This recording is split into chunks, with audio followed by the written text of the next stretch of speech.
Siempre te han dibujado a un Jesús pasivo, que solo sonríe y nunca se enoja. Hoy vamos a hacer pedazos ese molde. Imagina al Hijo de Dios entrando al lugar más sagrado de Jerusalén, armando un látigo con sus propias manos, volcando mesas pesadas, lanzando monedas por el aire y gritando con una autoridad que aterrorizó a todos los líderes religiosos. El lunes santo nos revela la ira santa de un Dios que no soporta que los hipócritas hagan negocio con la fe de la gente. Pero apenas unas horas antes de desatar esta tormenta en el templo, ocurrió uno de los actos de amor más íntimos y criticados de toda la Biblia. Una mujer, ignorando las burlas y el rechazo de los hombres presentes, rompió el frasco de perfume más costoso de su época, los ahorros de toda su vida, solo para derramarlos sobre los pies del Maestro.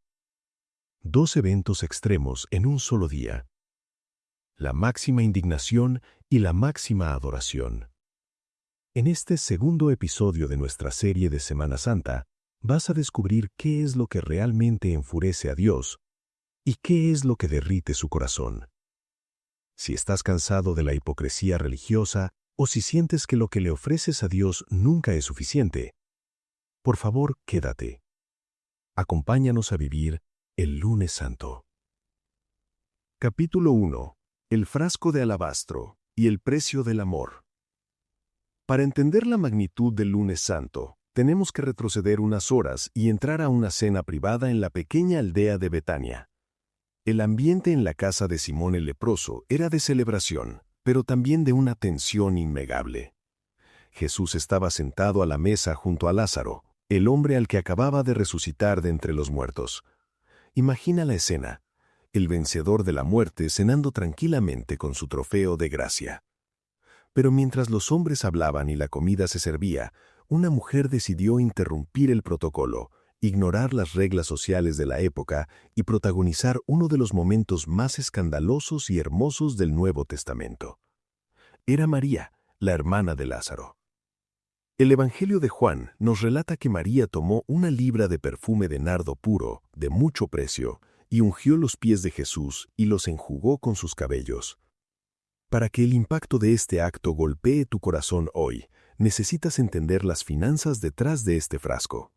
No estamos hablando de una loción barata comprada en un mercado local. El nardo puro era una esencia exótica y rarísima que se extraía de una planta que crecía exclusivamente en las alturas de las montañas del Himalaya, en la India y en Nepal.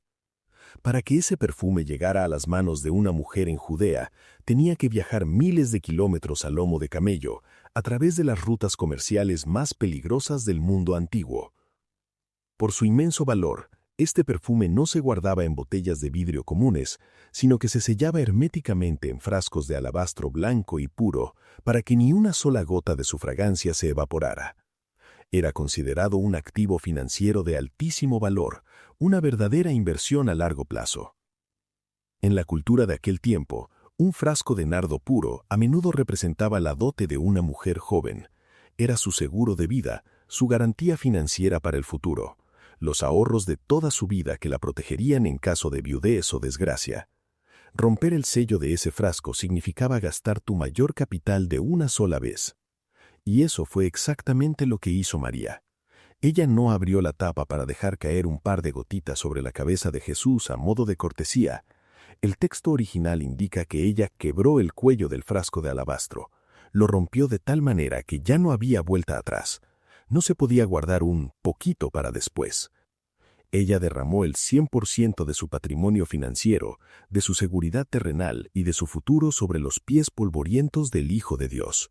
Y luego cometió el acto de mayor humillación pública para una mujer de su época. Se soltó el cabello en público para secar sus pies. ¿Por qué lo hizo? Porque cuando tú has visto a Dios hacer un milagro en tu familia, como María vio a su hermano Lázaro salir de la tumba, cuando has experimentado el perdón de tus pecados y la gracia que te rescata de la oscuridad, de repente los ahorros de toda tu vida, el dinero en el banco y las seguridades materiales te parecen basura comparados con la presencia de Cristo. María entendió algo que muchos creyentes hoy ignoran: La verdadera adoración siempre te va a costar algo. Si tu religión no te cuesta tiempo, si no te cuesta rendir tus finanzas, si no te cuesta tu orgullo, entonces no es adoración, es simplemente un pasatiempo de fin de semana. Darle a Dios las sobras de tu tiempo o las monedas que te sobran en el bolsillo no mueve el cielo. Dios busca corazones de alabastro dispuestos a romperse por completo delante de Él. Capítulo 2. La crítica de Judas. Cuando las finanzas chocan con la fe. Pero en un mundo dominado por el materialismo, la adoración radical siempre provocará la ira de las mentes calculadoras. Mientras el aroma embriagador del nardo llenaba cada rincón de la casa, una voz fría, pragmática y llena de veneno cortó el ambiente sagrado. Era Judas Iscariote, el tesorero del grupo de los apóstoles. Al ver el perfume derramado en el suelo, la mente financiera de Judas calculó el costo de inmediato y lanzó un reclamo que sonaba terriblemente lógico y piadoso. ¿Por qué no fue este perfume vendido por 300 denarios y dado a los pobres? 300 denarios equivalían exactamente el salario completo de un trabajador agrícola durante todo un año. Era una fortuna. Judas estaba diciendo, ¡qué desperdicio! ¡Qué mala administración de los recursos! Imagínense los proyectos benéficos que podríamos haber financiado con esa inversión. Podríamos haber alimentado a cientos de familias pobres. Esta mujer está derrochando el capital en un acto de fanatismo emocional. ¿Cuántas veces has escuchado ese mismo discurso hoy en día? Cuando decides invertir tu tiempo en la iglesia en lugar de hacer horas extras. Cuando decides diezmar u ofrendar tus primicias y tus familiares que no conocen a Dios te dicen, ¿estás loco? Con ese dinero podrías comprarte un auto mejor, podrías invertir en la bolsa, podrías irte de viaje. ¿Por qué desperdicias tus recursos en la fe? El mundo siempre va a ver tu adoración como un desperdicio. Las mentes enfocadas únicamente en el éxito terrenal y en los números nunca podrán comprender el valor del sacrificio espiritual. Pero el Evangelio expone de inmediato la verdadera motivación del corazón de Judas. El apóstol Juan, escribiendo años después, aclara con una precisión quirúrgica. Pero dijo esto no porque se cuidara de los pobres, sino porque era ladrón, y teniendo la bolsa, sustraía de lo que se echaba en ella. Aquí hay una lección monumental sobre el desarrollo personal y las finanzas. Judas es el prototipo del hombre que utiliza un discurso de justicia social, filantropía y supuesta preocupación por los demás, única y exclusivamente para encubrir su propia avaricia. Él no quería el dinero para ayudar a los pobres, quería el dinero líquido, en efectivo, dentro de la caja fuerte que él controlaba para poder seguir robando en secreto. La crítica de Judas nos enseña que no debes permitir que personas que no tienen integridad moral dirijan tus decisiones financieras o espirituales. Hay personas a tu alrededor que van a criticar tus proyectos, que van a menospreciar tu esfuerzo por salir adelante o tu devoción a Dios, usando palabras que suenan muy nobles y lógicas. Te dirán que eres irresponsable, que estás desperdiciando tu vida, pero en el fondo, su crítica no nace del amor, nace de la envidia, nace de ver que tú tienes el valor para romper tu frasco de alabastro y entregarlo todo, mientras ellos viven aferrados a sus centavos, con el alma seca y vacía. Nunca permitas que el pragmatismo frío de un Judas apague el fuego de tu adoración ni la pasión de tus proyectos. Tu sacrificio no necesita la aprobación de los hombres calculadores, solo necesita la mirada de aprobación de Cristo. Capítulo 3. La defensa del Maestro y el olor de la victoria. Frente a la humillación pública, María no dijo una sola palabra. Estaba en el suelo, llorando a los pies de Jesús, soportando las miradas acusadoras de los discípulos. Ella no se defendió, y no lo hizo porque sabía que cuando tú te rindes a los pies de Cristo, Él mismo se convierte en tu abogado defensor. Jesús levanta la mirada, atraviesa a Judas con sus ojos y lanza un mandato que silenció la sala. Déjala, para el día de mi sepultura ha guardado esto, porque a los pobres siempre los tendréis con vosotros, mas a mí no siempre me tendréis. En el Evangelio de Marcos, Jesús añade una frase que eleva a esta mujer a la historia de la eternidad. De cierto os digo que donde quiera que se predique este Evangelio en todo el mundo, también se contará lo que ésta ha hecho para memoria de ella. Jesús tomó el acto que los hombres llamaron desperdicio financiero y lo convirtió en el acto de amor más grande registrado en la historia de la salvación. Él reveló el propósito profético de la unción. María, movida por el Espíritu Santo, entendió lo que ni siquiera los propios discípulos habían querido aceptar, que Jesús estaba a punto de morir. En la cultura antigua, los cadáveres eran ungidos con perfumes para disimular el olor de la descomposición. Pero Jesús iba a ser ejecutado como un criminal del Estado romano, crucificado y sepultado a toda prisa, sin tiempo para los honores fúnebres. María se adelantó a la cruz. Ella decidió ungir el cuerpo de su rey mientras él aún estaba vivo, para que pudiera oler la fragancia de su amor y su devoción, incluso mientras cargaba el madero hacia el Calvario. El texto dice que la casa se llenó del olor del perfume. Esa es la consecuencia espiritual de dar lo mejor que tienes. Cuando rompes tu orgullo, cuando ofreces tu mejor esfuerzo en tu trabajo, cuando perdonas al que te hirió aunque te cueste sangre, cuando le entregas a Dios tus finanzas con el corazón limpio, el aroma de tus acciones cambia por completo la atmósfera del lugar donde estás.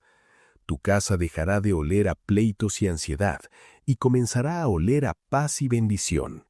Tu negocio dejará de oler a estrés y avaricia y comenzará a oler a integridad y propósito. El cielo jamás olvida un sacrificio hecho por amor. Mientras los hombres recordaban el costo del perfume en monedas de plata, Jesús eternizó el valor del corazón de María. Esta es la garantía divina para tu vida. Ningún esfuerzo, ninguna lágrima, ningún recurso que tú inviertas en el reino de Dios o en sacar adelante a tu familia con honestidad será considerado desperdicio por el Padre. Él es el mejor administrador de tus sacrificios. Capítulo 4. Del perfume al látigo. El monopolio del templo. Al amanecer del día siguiente, lunes santo, Jesús y sus discípulos dejan atrás el ambiente íntimo y perfumado de Betania y emprenden la subida hacia Jerusalén. El contraste entre lo que dejaron y lo que están a punto de encontrar es brutal. El destino de Jesús no era el palacio de gobierno romano, sino el templo judío, el centro neurálgico de la religión, la cultura y, lamentablemente, de la economía nacional. Para comprender la ira que Jesús desató aquel día, necesitamos entender cómo funcionaba la estafa financiera más grande de la antigüedad, un negocio redondo operado por la élite religiosa. El templo de Jerusalén tenía varias divisiones. La zona más externa, la más grande de todas, se llamaba el atrio de los gentiles. Era el único lugar en todo el recinto sagrado donde los extranjeros, los no judíos y las personas de otras naciones tenían permitido entrar para orar y buscar al Dios de Israel. Era un espacio diseñado por Dios para que todas las naciones de la tierra pudieran acercarse a Él. Pero cuando Jesús cruza las puertas, no encuentra a gentiles orando, encuentra el equivalente a Wall Street en pleno frenesí comercial. El sumo sacerdote Anás y su familia habían convertido ese patio gigante en un mercado masivo que la historia conoce como los bazares de Anás. Funcionaba así. Todo judío varón mayor de 20 años tenía que pagar un impuesto anual al templo equivalente a medio siglo. Pero el templo no aceptaba dinero romano ni griego, porque esas monedas tenían grabadas las caras de los emperadores, lo cual era considerado idolatría. Solo aceptaban una moneda específica, el siclo de Tiro, porque tenía un altísimo grado de plata pura. Por lo tanto, los millones de peregrinos que llegaban de otras naciones estaban obligados a cambiar sus ahorros. Aquí entraban los cambistas. Ellos se sentaban en sus mesas y cobraban comisiones abusivas, tasas de cambio extorsivas que llegaban a robarle hasta el 50% del valor del dinero a un campesino pobre que había viajado semanas para adorar, y el fraude no terminaba ahí. La ley exigía que los animales para el sacrificio no tuvieran ningún defecto. Si un pastor traía su propia oveja desde su aldea, los inspectores del templo, sobornados por los sacerdotes, siempre le encontraban un defecto mínimo y la rechazaban. La única solución era comprar una oveja aprobada oficialmente, que se vendía ahí mismo en los corrales del templo, pero a precios hasta 10 veces más caros que en el mercado de la calle. Era un monopolio absoluto, una mafia religiosa que se enriquecía a costa de la fe, la culpa y la desesperación de la clase trabajadora. Era un proyecto empresarial inmensamente exitoso en lo económico, pero totalmente podrido y fracasado en lo moral. Y lo más grave de todo, este mercado estridente, lleno del bramido del ganado, el olor a estiércol, los gritos de los cambistas peleando por el precio de las monedas y el caos total, estaba ocurriendo exactamente en el lugar donde los extranjeros debían estar en silencio orando a Dios. Los líderes religiosos habían expulsado la oración para meter el dinero, habían bloqueado el acceso a la gracia. Capítulo 5.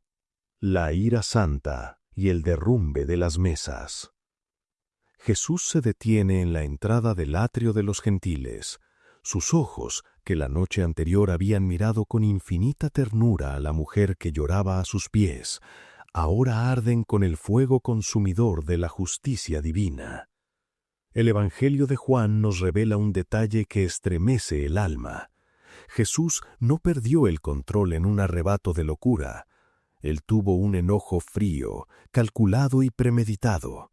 El texto dice que se agachó, recogió cuerdas del suelo, y tómate un momento para imaginar al Creador del universo, lenta y deliberadamente, trenzando con sus propias manos un látigo de cuerdas.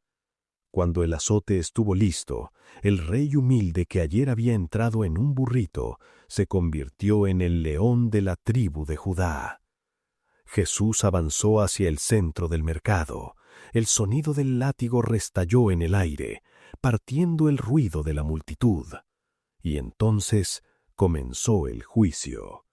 Jesús se acercó a las mesas de los cambistas, donde estaban apiladas las fortunas robadas, y con la fuerza de sus brazos volcó las mesas. Las pesadas monedas de oro, plata y cobre salieron volando por los aires y rodaron por todo el suelo de piedra. Corrió hacia los vendedores de ovejas y bueyes y los expulsó a latigazos fuera del recinto sagrado. Fue hacia los vendedores de palomas, las aves que los más pobres y miserables compraban para sus sacrificios, y les gritó: «Quitad de aquí esto, y no hagáis de la casa de mi Padre casa de mercado». La multitud, los guardias del templo y los propios fariseos se quedaron paralizados, aterrorizados ante la presencia de un hombre que emanaba una autoridad sobrenatural. Nadie se atrevió a detenerlo, nadie se interpuso, porque cuando la ira de Dios se enciende contra la injusticia, el hombre no tiene fuerza para resistirla. Y en medio del caos, de los animales huyendo y el dinero pisoteado en el suelo, Jesús levantó su voz por encima de todos y citó a los profetas Isaías y Jeremías en un grito de guerra espiritual. «¿No está escrito: mi casa será llamada casa de oración para todas las naciones, mas vosotros la habéis hecho cueva de ladrones»? Jesús no estaba enojado porque estuvieran vendiendo cosas. Estaba enfurecido porque estaban explotando financieramente a los más vulnerables en el nombre de Dios, y porque estaban utilizando la religión como una barrera para alejar a la gente del verdadero arrepentimiento. Estaban convirtiendo a Dios en un producto de consumo, en una transacción financiera. El Lunes Santo nos demuestra que Jesucristo no es un osito de peluche celestial dispuesto a tolerar nuestros abusos. Él es un Dios santo, apasionado por la justicia. Nos muestra la diferencia vital entre la ira pecaminosa de los humanos, que destruye a otros por orgullo y egoísmo, y la ira santa de Dios, que destruye los sistemas corruptos para proteger a los oprimidos y limpiar el camino hacia la salvación. Jesús destruyó en 10 minutos un imperio económico que había tardado décadas en construirse, porque para Dios, el corazón puro de un adorador vale infinitamente más que todo el oro del mundo. Reflexión pastoral. ¿Qué mesas debes volcar hoy? Aquel lunes santo, las mesas de madera cayeron y las monedas rodaron por el suelo.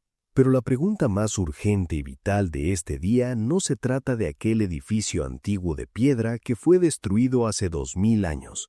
La pregunta es para ti, hoy, en tu propia vida. El apóstol Pablo nos revela una verdad que debería hacernos temblar de asombro y de responsabilidad. ¿No sabéis que sois templo de Dios y que el Espíritu de Dios mora en vosotros? Tu cuerpo, tu mente, tu corazón y tu hogar son hoy el verdadero templo donde Dios desea habitar, escuchar tu adoración y darte dirección para tus proyectos.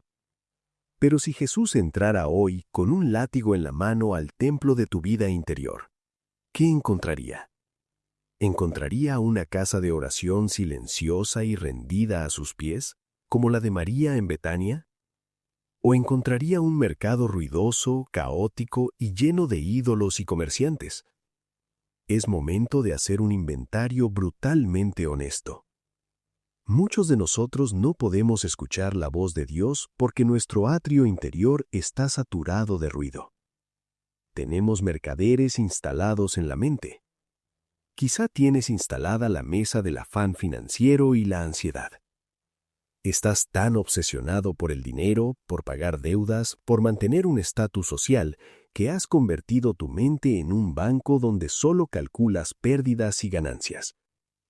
Vives aterrorizado por el futuro, y la paz de Dios no tiene lugar para entrar.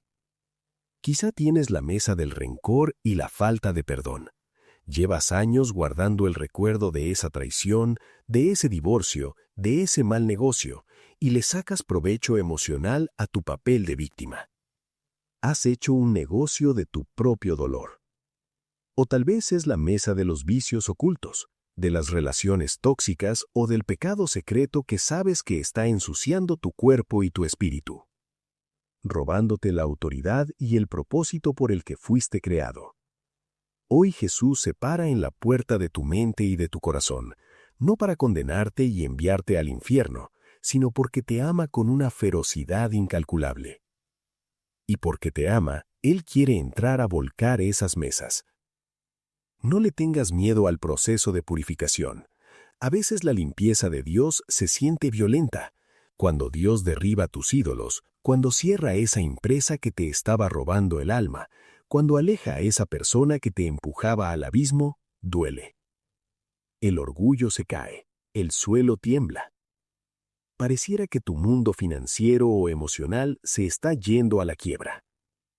Las monedas de tus seguridades vuelan por el aire. Pero quiero que recuerdes algo fundamental para tu vida, una promesa que es el ancla de todo crecimiento personal y espiritual. No importa qué tan fuerte arrase el viento, ni cuán violenta parezca la tormenta de la purificación en tu vida en este momento, debes saber que siempre para de llover. Tras la tormenta del látigo, viene la paz inquebrantable de un templo limpio. Cuando dejas que el Señor vacíe tu corazón de la basura del mundo, Él inmediatamente lo llena con el perfume inagotable de su presencia. Deja de aferrarte a los mercaderes que te están robando la vida. Es mejor tener los bolsillos vacíos y un templo limpio que tener mesas llenas de oro en un corazón que es cueva de ladrones. Ríndete hoy. Rompe tu frasco de alabastro, derrama tu mejor adoración y permítele al Rey que haga la limpieza que necesitas para que tu vida, tus finanzas y tu familia vuelvan a tener el propósito de la eternidad. Oración de purificación para el lunes santo. Si hoy sientes el peso de la convicción en tu espíritu, Si sabes que tu templo interior está lleno de ruido, de ansiedad, de pecados ocultos o de prioridades equivocadas, acompáñame en esta oración. Cierra tus ojos donde quiera que estés. Despójate de todo orgullo frente al Padre Celestial y repite conmigo estas palabras. Señor Jesús, Hijo del Dios viviente, hoy vengo delante de tu presencia con el corazón expuesto. Perdóname, Señor. Te pido perdón porque muchas veces he sido como esos fariseos y cambistas. He permitido que las preocupaciones del mundo, la ambición por el dinero, la ansiedad y el egoísmo invadan el lugar sagrado de mi mente y de mi corazón. He permitido que el ruido de mis problemas ahogue la voz de tu espíritu, y he convertido tu templo en un mercado. Hoy te doy el permiso total y absoluto para entrar en mi vida. Toma el látigo de tu justicia y vuelca las mesas de mi orgullo. Derriba todo ídolo de avaricia, destruye mis adicciones, limpia mi mente de pensamientos impuros y echa fuera todo temor, rencor y ansiedad que me están robando la paz. Aunque el proceso me duela, Señor, prefiero la disciplina de tu amor que me limpia antes que seguir viviendo en la comodidad del pecado. Te pido que me des un corazón como el de María de Betania. Enséñame a no guardarme nada. Dame la valentía para romper mi frasco de alabastro, para darte mis mejores años, mi mejor esfuerzo en mi trabajo y mi mayor adoración, sin importar lo que opinen los demás. Que el aroma de mi obediencia y de mi amor a ti cambie la atmósfera de mi hogar, de mi matrimonio y de mis proyectos. Confío en que después de esta purificación, tu luz brillará en mí, porque sé que contigo la tormenta siempre termina y tu paz me inunda. Lávame, restáurame y haz de mi vida una verdadera casa de oración. Te lo pido en el nombre poderoso y santo de Jesucristo, el Rey y Salvador de mi alma. Amén y amén. Respira profundo. El polvo se ha asentado y las mesas ya no están. Hoy has permitido que el Señor limpie el atrio de tu vida, y te prometo que el cielo celebra tu decisión. Eres un templo renovado para la gloria del Padre. Pero el camino hacia la cruz se vuelve cada vez más oscuro y tenso. Mañana es Martes Santo. Compartiremos la mesa con Jesús en el momento más doloroso de la traición, cuando mirará a los ojos a sus amigos íntimos y revelará que uno de ellos lo va a vender y el otro lo va a negar.